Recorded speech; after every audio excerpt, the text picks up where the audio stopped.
Here we go. We got 4 48-volt lithium batteries. That brings us to the sponsor of this video.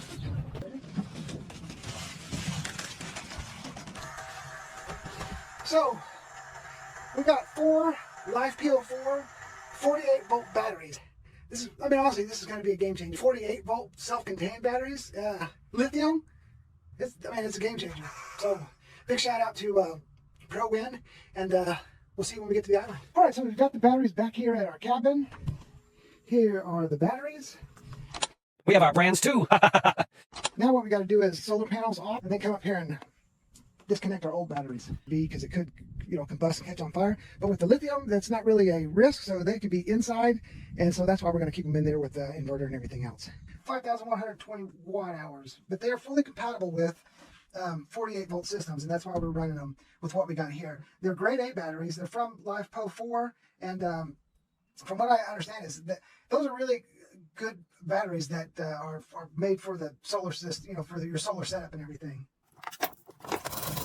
You don't have to worry about none of that stuff. Now you also get 15,000 cycles on these batteries. So on the old batteries over there, they may last you 3 to 5 years, and these are going to last you between 10 to 15 years, if not longer. And you can, unlike those, when we would cycle those down to 80% of their charge. So on those, we would cycle them down. Once they hit 48.8 volts, it would switch off. That means if you went any lower, you were going to start to do damage to the battery. Now on these, you can cycle them down, from what I understand, as all the way to 0. But they recommend cycling them down to 60%.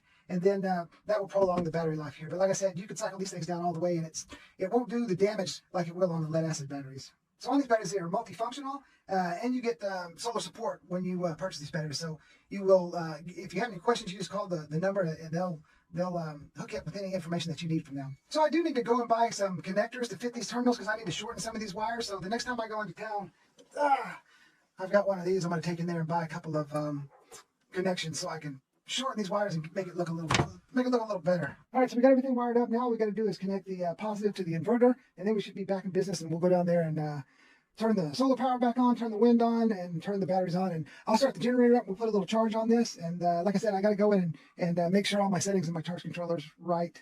And then we should be good to go. For the charge controller, I'll just read some of the stuff off. So, like I said, they're 51.2 volts with 100 amp hours. I've got 4, so that gives me 400 amp hours. Your charging voltage is going to be 58.4, and your discharge cutoff voltage is 35.0 volts. So on my lead acid batteries, my cutoff was 48.8 volts, and on these, my cutoff is going to be, on the lithiums, the cutoff is going to be 35 volts, which is pretty good. That means we can discharge them more. All right, well, that's it. We got everything all set up. The charge controller's all set up. The controller on the inside for the inverter's all set up.